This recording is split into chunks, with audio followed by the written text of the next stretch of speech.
keynote speech. And the keynote address will be delivered by Shri Swaminathan Gurumurthy, who is the editor of the Tughlaq.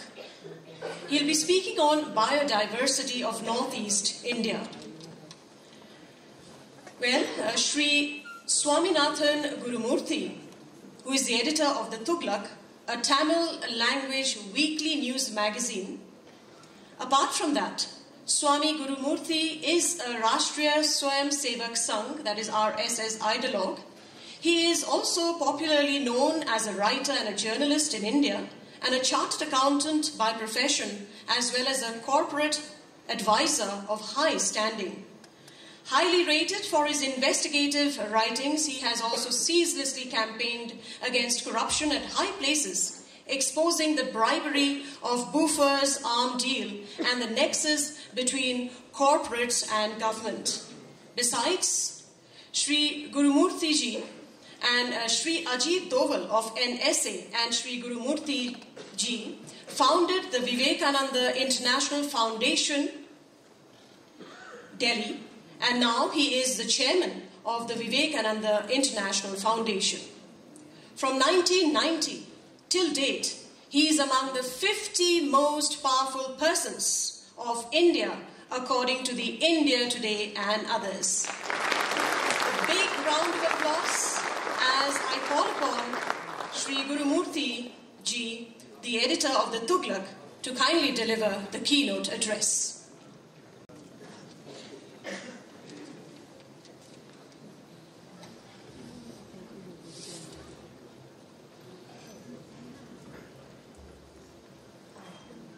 Shri Rajkumar Ranjan Singh, the Honorable Central Minister, His Excellency Namgyal Consul General of Royal Bhutan, Venerable Rinpoche Rinzing from Namgyal Institute of Tibetology, Gangtok, Sikkim, and Shri C.P. Marg, who welcomed all of us, and dear brothers and sisters. You know, I come from Chennai, which is a far-off place, the southernmost corner of India. In fact, the Green Summit is focused on environment, ecology, and things which have become very current in the discourse. I am not a specialist in environment or ecology, but I think these are not very specialized subjects as they are being seen today. Everything is integrated in the world. Everything is integrated in the creation. So as someone who has had extensive understanding of economics, politics, geopolitics, and also media, and to some extent sociology and anthropology, I think this subject needs not a geographically focused look or even a subject-wise specialized look. It requires a helicopter and actually a much higher than helicopter look. It has to be a terrestrial look. We have to integrate everything into see, and I will see how far I can make my point. It is said the most obvious things are the most difficult things to notice. You know, apples are falling. Everybody saw it. Everybody took it as something very natural. Only Newton saw the deeper meaning in the falling of the apple. And that's how the discovery of many things that followed, the entire scientific discovery followed because he saw behind the obvious the most meaningful law. So many things we take it as something very casual and obvious. And I will mention a few obvious things. India has a land space of just 2.4% of the geographical area of the world. And we have 18% of world's population. And we have 8% of world's bioresources. 33% of the plant kingdom in India is available nowhere in the world. It's available only in India. And our animal population is 305 million. It is almost 75% of world's animal population. What do you get from these facts? These are obvious facts, published facts, undisputed facts. From these facts you realize that a small land area, a huge human population, a huge animal population, a huge plant kingdom is living. And India is one of the 10 mega biozones in the world. How is it that such a huge population, burgeoning population, can coexist with equally burgeoning animal population? These are questions which environmentalists and ecologists have to address. Behind this lies a lifestyle, a philosophy, a culture, a value system, which enables this coexistence, which is unseen anywhere in the world. So I would proceed further as to how we are the largest ecological environmental laboratory in the world, and the most successful, and the most demonstrable, and indisputable. Look at the land, agricultural land size of India. I'll just compare with 2-3 nations. Our arable land is 1.8 million square kilometers. Please notice it, 1.8 million square kilometers, which works out to 1.13 hectare per head. You must notice these numbers because these are obvious numbers, behind which there is a secret of life. In China, as against our 1.8 million square kilometers, they have 5.3 million square kilometers.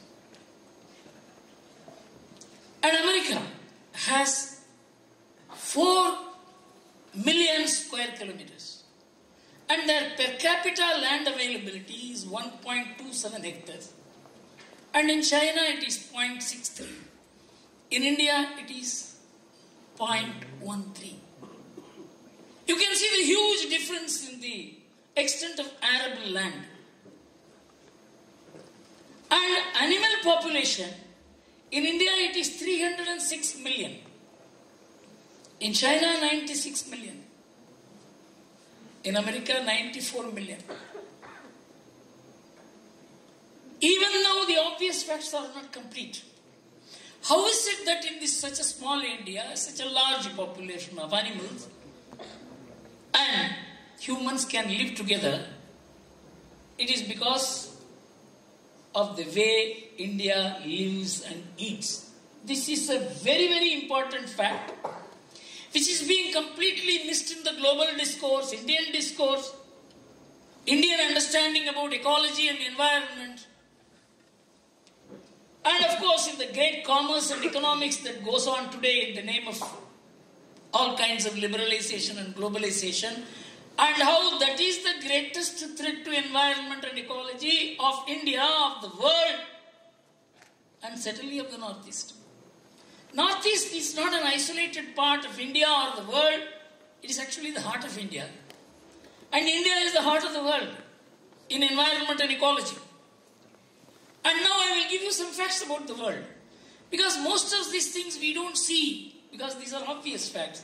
And we don't integrate it with the way human life is organized in the world.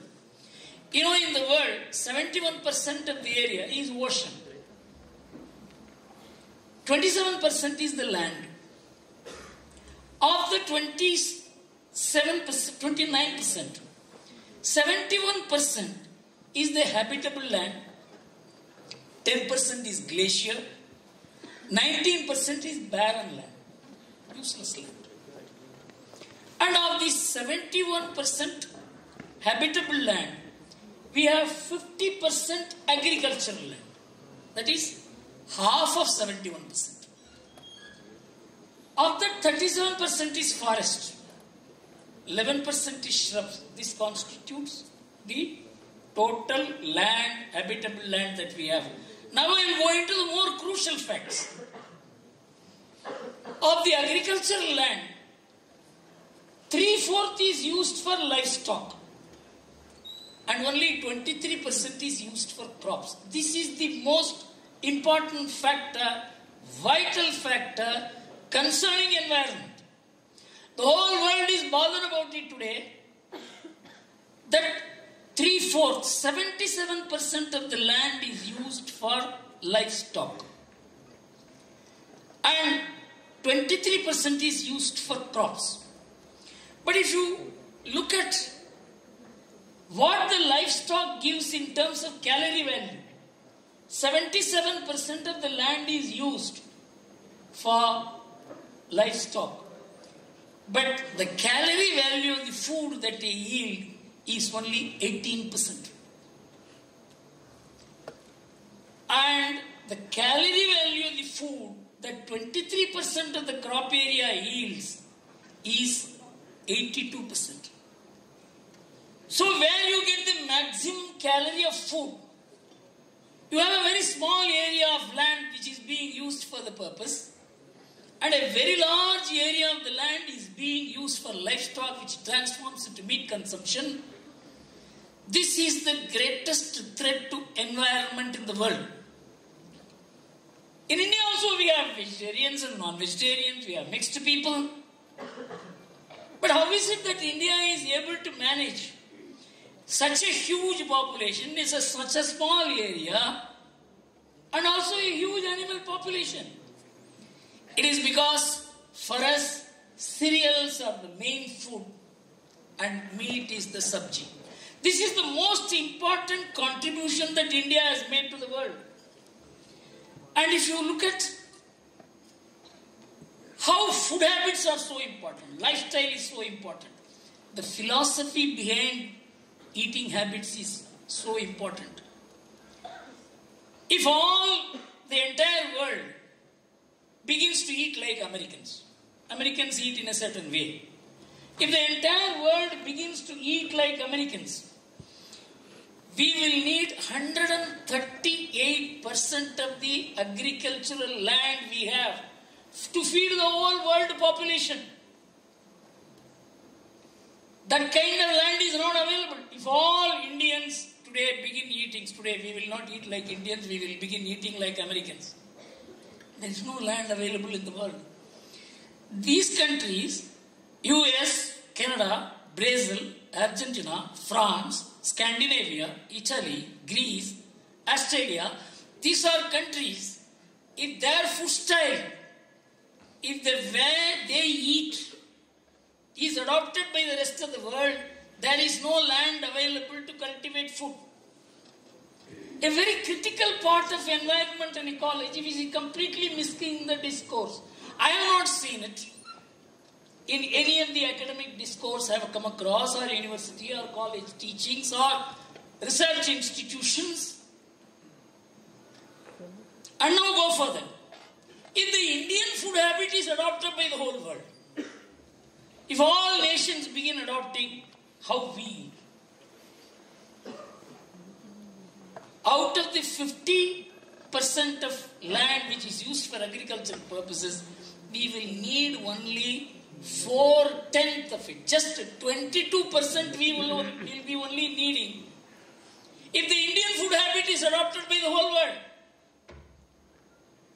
So the largest populated nation has a certain lifestyle, has a certain philosophy. has a certain way of approaching the animals, the way we use the land. And if there is a Chinese lifestyle adopted by the world, we will be needing 80% of the land that is being used. The same case with Japan. So you can find in Asia, which is the largest populated part of the world, the people live in a certain way, which makes them live within the available bioresources. This point is not coming out because the entire discourse about environment and ecology is so completely Western that the West is unable to handle the problems for itself, and if its problems are to be handled, we have got to distinguish between the Western way of life, Western philosophy, Western lifestyle, Western economics, and ours. But this is not the way the discourse is going. And I will just give you an idea about how India or Bangladesh or Burma or the surrounding areas, except Japan for instance, we have almost a common food style in which the crops, the cereals play the dominant role. As I told you, cereals produced in a small area gives the largest amount of calorie value. Even in terms of protein, if you look at it, 77% of the area which is used for livestock gives 37% of the protein, and 23% of the crop area gives 63% of the protein. So even in terms of protein, it is the crop area which gives you the largest protein. So when you look at all this, today the discourse that is taking place, who is polluting the world more and who is polluting the world less, you are measuring it in terms of greenhouse gas emission. You are measuring it in terms of fossilized fuel. These are all industrial approach. Actually, the paradigm has shifted from environment to climate to it has come to zero emission. You know, zero emission is the worst way of distracting the entire environmental discourse on the basis of the Western model of how we should. They will live the life they live, and they will also make you live the life they live. They will transfer their food habits here, and it is just impossible that with losing our food habits, losing our value systems, losing the relationship between us and the nature and the animals, this is what commerce is doing. So the issue is a much larger issue. I will just give two critical facts. You know, in India, the average meat consumption is 3.6 kilo per capita today. 3.6. It is 109 in America. And all over the world it is 63 kilos. You know, the contribution that India makes for global environment, leave about India.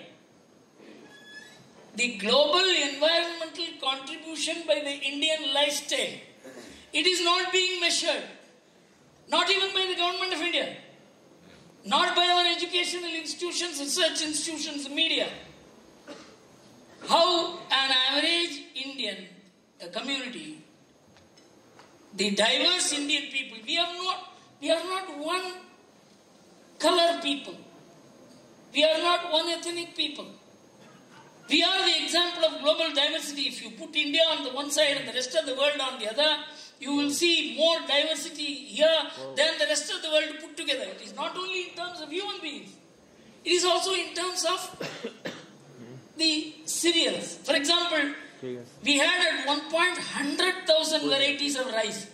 Even today we have a surviving 21,000 varieties of rice. In the entire West put together, the cereal varieties are less than 200, 250. So the contribution that we make collectively to the global environment is something which our research institutions have to measure. And behind this, there is a certain way, a philosophy, a way of life, a culture, the capacity to live with humans of different tastes, and the capacity to live with animals. This is not something which is created in a day. It has been handed down for thousands and thousands of years. I will give small facts which will reveal big things. You know, in India we had, now everybody is worried about the tiger population. You are worried about the tiger population, you know for what? Tigers are good to look at and we need tigers. It is not for that purpose tiger is needed. Tigers are needed to protect forests. In Mahabharata, there is a sloka in Viratapala. Thousands of years back, we don't know how many thousands. It says that tigers can live only in forests. And only forests can protect tigers. So we need tigers to protect the forest, and we need forests for the tigers to live. Many Pauranikas have been saying this, but we made a study. In center, in Chennai, we had constituted a group to study all this to find out what is the empirical data to support this, or is it just a sloka? In 1900, we had 40,000 tigers. And our forest coverage was 41%.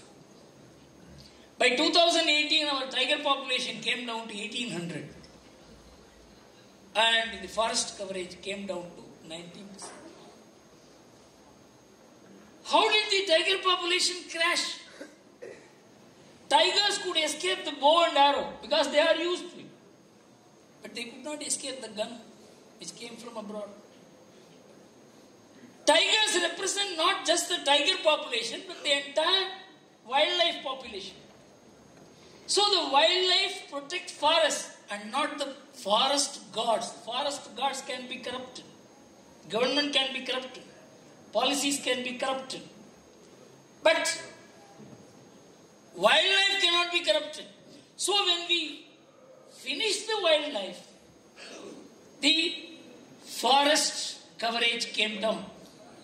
Tell me, thousands of years back, our seers saw a relationship, an ecological balance between forest and wildlife, between forest and humans. So this is not what we are taught. We don't even know about it. So this is ingrained in our DNA. How it is ingrained in our DNA? Kasi Granthi sang here.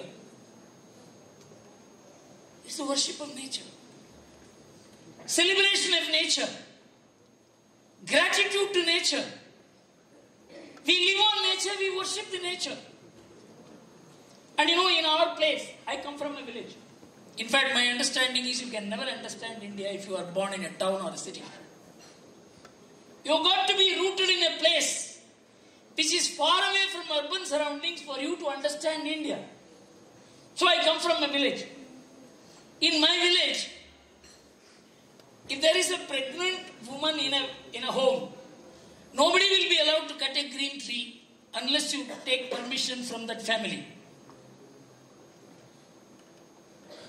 You cannot cut a green tree unless you take permission from the tree. I am not talking about a distant forest. It's about 100 miles from Chennai. So in Chennai, we had a small plot of land. We had a large family of 30 people. We had to put up our house there. So almost in 60% of the plot area at the corner, we had a neem tree.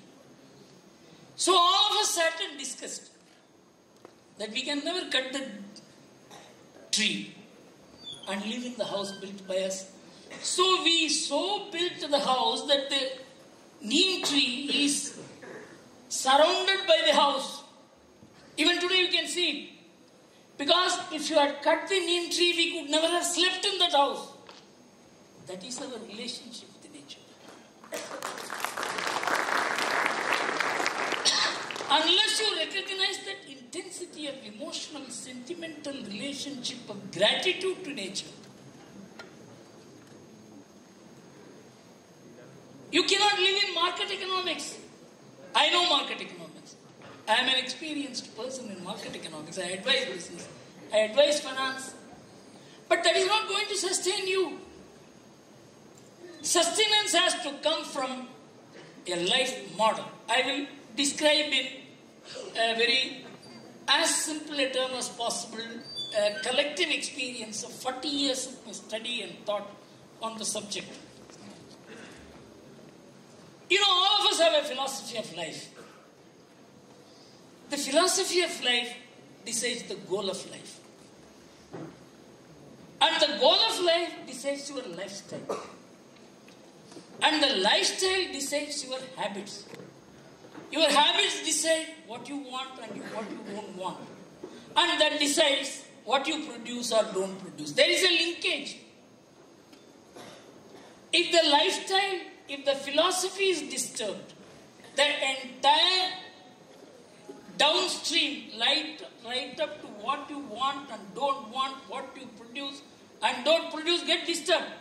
I will give you the most obvious example of the perversion of the philosophy of life and what it results.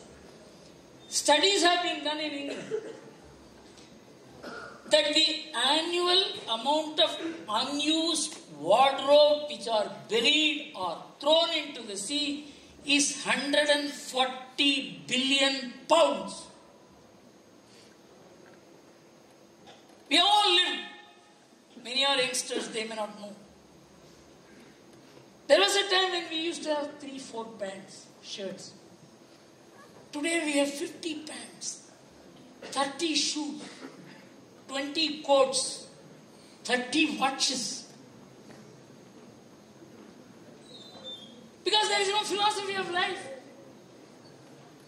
which promotes contentment, which promotes sharing, which promotes living with others, not even living with family members.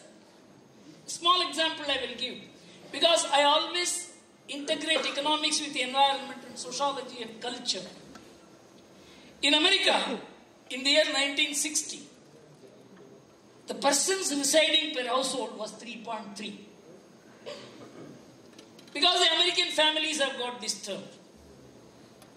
55% of the first marriages end in divorce.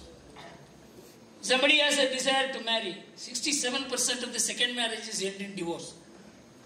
If somebody is still left with some more desire to marry, 73% of the third marriages end in divorce. 28 million out of 138 million households have only husband and wife living together in America. The number of children born are less than 2. So there is a huge human crisis they are facing. Of course, Scandinavian countries are facing much serious problems. The entire Europe is facing problems because the institution of marriage has collapsed because of atomized individualism, individual rights, personal rights, elders' rights, children's rights, parents' rights, women's rights. No one's duty.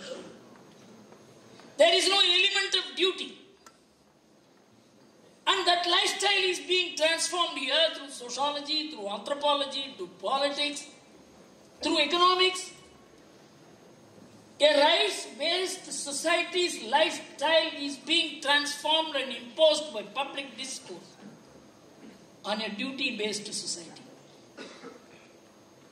So this 3.31% per household got reduced to 2.51 per household in 2020. Because of that, they needed 32 million more houses, 32 million more television, 32 million more cars, 32 million more air conditioners, $8.5 trillion is the cost of the housing. Now I come to India. We have 4.9 persons per household living together today. This has not varied in the last 70 years. You may be surprised that the figure was 5.1 in 1951 census. and it is 4.9 in 2011 census. So in 60 years, the change was only 5.1 per household to 4.9 per household. If 1 person per household gets reduced in India, we will require 60 million more houses. You know what is the damage to environment and ecology if 1 person per household gets reduced? If people can't live together, if they cannot adjust among themselves, if everybody asserts their rights and nobody has duty towards anyone. So the duty-based lifestyle is the fundamental thing to protect environment. Has any environmental discourse studied this? These are the bigger issues.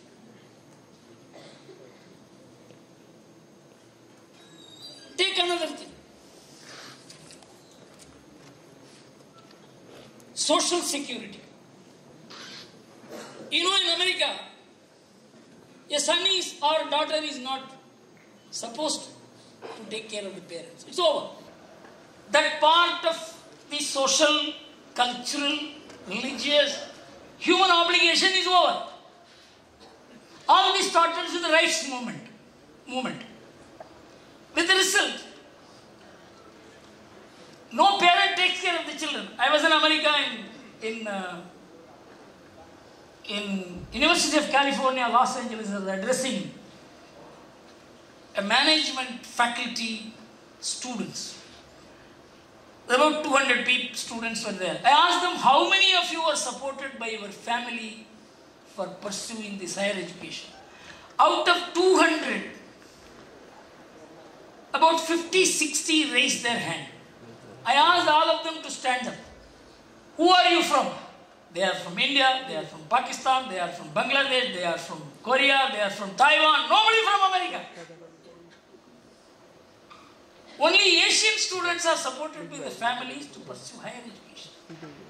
The American students are supposed to borrow or get scholarship because no American parent is interested in educating the children.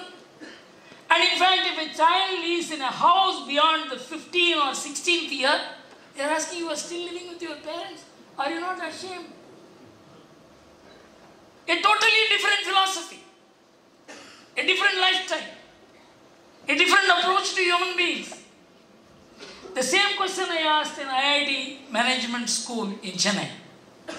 How many of you are supported by your family in pursuing higher education? The entire audience raised its hands. This is what living together and sharing, not insisting on rights. Fundamental human duty starts at the family level. That is the most critical socializing institution.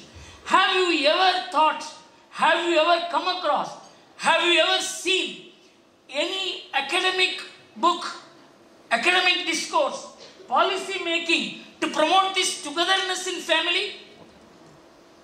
In fact, there are policies promoted to destroy it. A child can do anything. At the age of 18, I can do whatever I want. I can marry anybody I want. You can do it. See the consequence. The consequence is not just economic. It ultimately affects environment.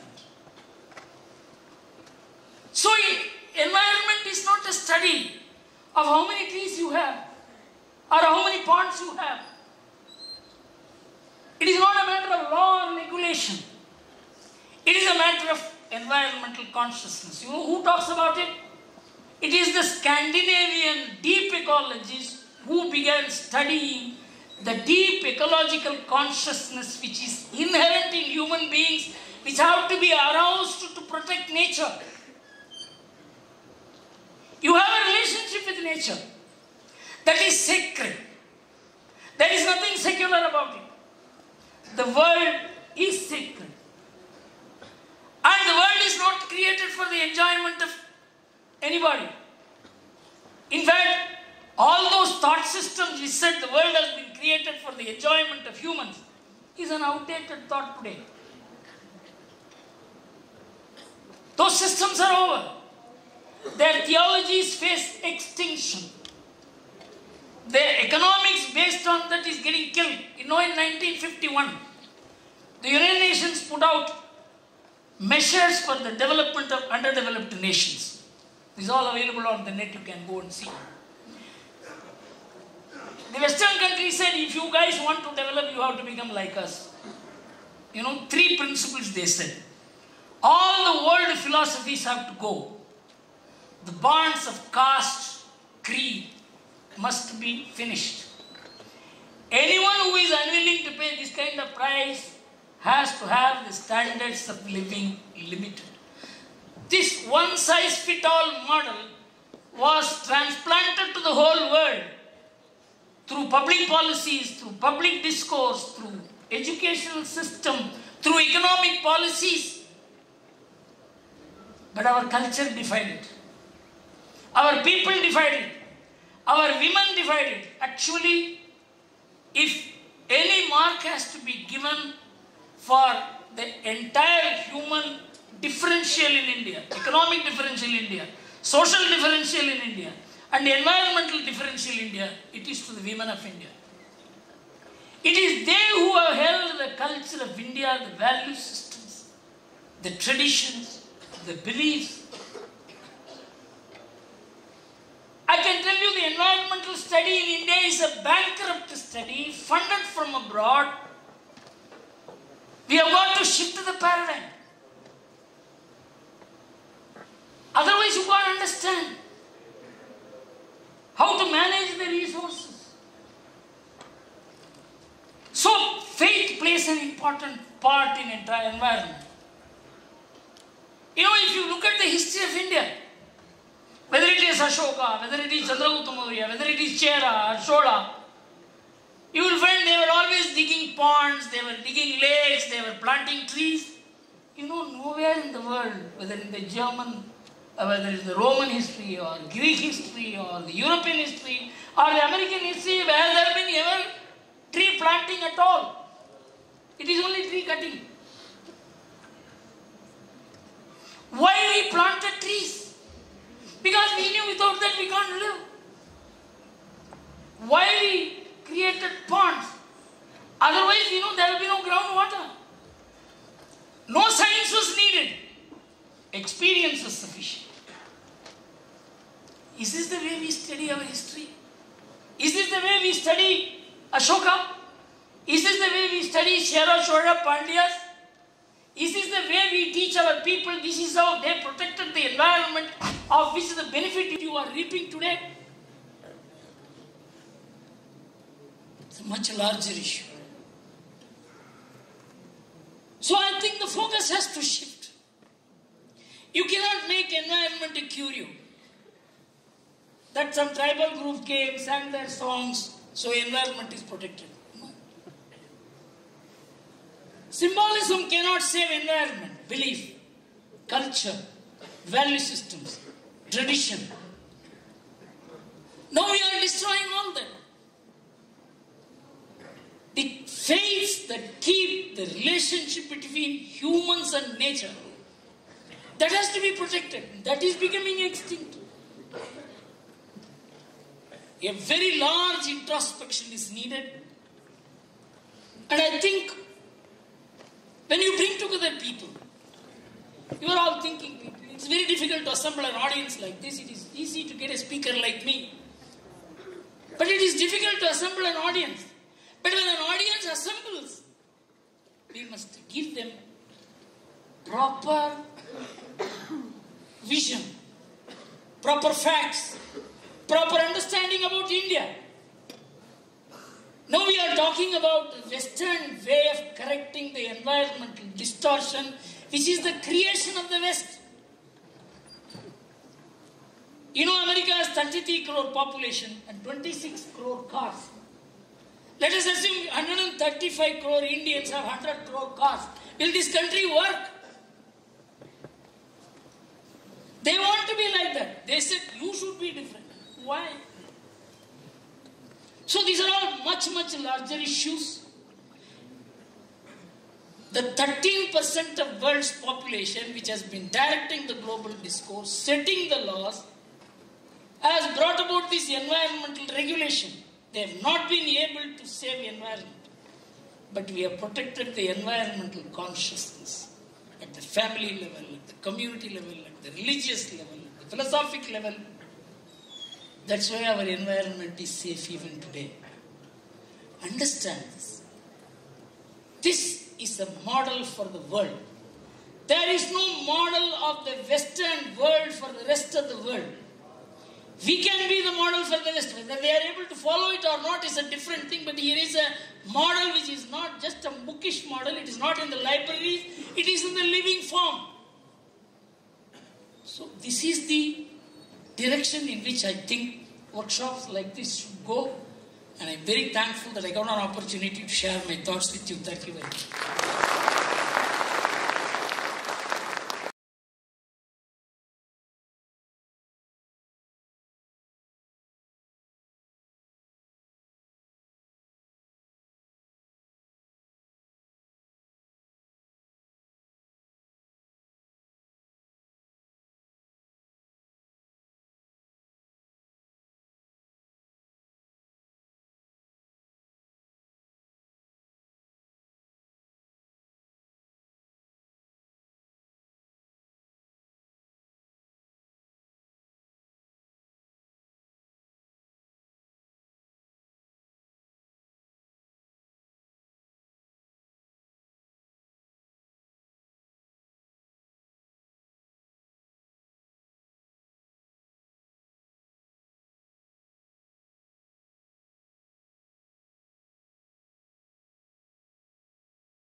that part of the social, cultural, religious, human obligation is over.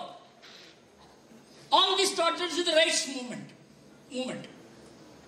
With the result, no parent takes care of the children. I was in America in University of California, Los Angeles. I was addressing a management faculty students. About 200 students were there. I asked them, how many of you are supported by your family for pursuing this higher education? Out of 200, about 50, 60 raised their hand. I asked all of them to stand up. Who are you from? They are from India, they are from Pakistan, they are from Bangladesh, they are from Korea, they are from Taiwan. Nobody from America. Only Asian students are supported by the families to pursue higher education. The American students are supposed to borrow or get scholarship because no American parent is interested in educating the children. And in fact, if a child is in a house beyond the 15th or 16th year, they are asking, you are still living with your parents? Are you not ashamed? A totally different philosophy, a different lifestyle, a different approach to human beings. The same question I asked in IIT Management School in Chennai.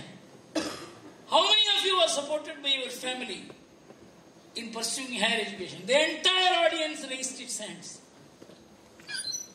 This is what living together and sharing, not insisting on rights. Fundamental human duty starts at the family level. That is the most critical socializing institution. Have you ever thought, have you ever come across, have you ever seen any academic book, academic discourse, policy making to promote this togetherness in family? In fact, there are policies promoted to destroy it. A child can do anything. At the age of 18, I can do whatever I want. I can marry anybody I want. You can do it.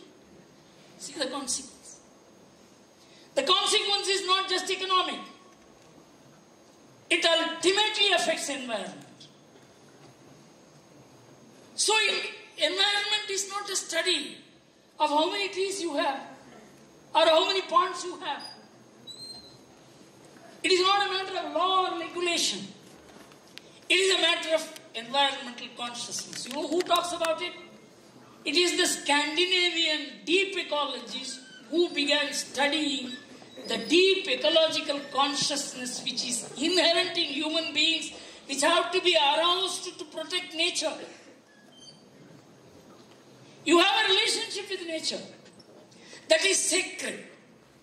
There is nothing secular about it. The world is sacred.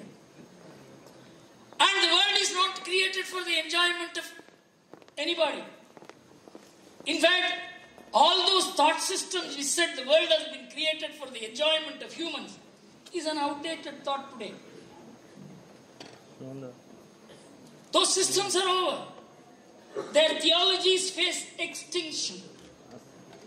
Their economics based on that is getting killed. You know, in 1951, the United Nations put out measures for the development of underdeveloped nations. This is all available on the net, you can go and see. The Western countries said, if you guys want to develop, you have to become like us. You know, 3 principles they said. All the world philosophies have to go. The bonds of caste, creed must be finished. Anyone who is unwilling to pay this kind of price has to have the standards of living limited. This one-size-fits-all model was transplanted to the whole world through public policies, through public discourse, through educational system, through economic policies. But our culture divided. Our people divided. Our women divided. Actually, if any mark has to be given for the entire human differential in India, economic differential in India, social differential in India, and environmental differential in India, it is to the women of India. It is they who have held the culture of India, the value systems, the traditions, the beliefs. I can tell you the environmental study in India is a bankrupt study funded from abroad. We have got to shift the paradigm. Otherwise you can't understand how to manage the resources. So faith plays an important part in entire environment. You know, if you look at the history of India, whether it is Ashoka, whether it is Chandragupta Maurya, whether it is Chera or Chola, you will find they were always digging ponds, they were digging lakes, they were planting trees. You know, nowhere in the world, whether in the German, whether in the Roman history or Greek history or the European history or the American history, has there been ever tree planting at all. It is only tree cutting. Why we planted trees? Because we knew without that we can't live. Why we created ponds? Otherwise we know there will be no groundwater. No science was needed. Experience was sufficient. Is this the way we study our history? Is this the way we study Ashoka? Is this the way we study Chera, Chola, Pandyas? Is this the way we teach our people? This is how they protected the environment of which the benefit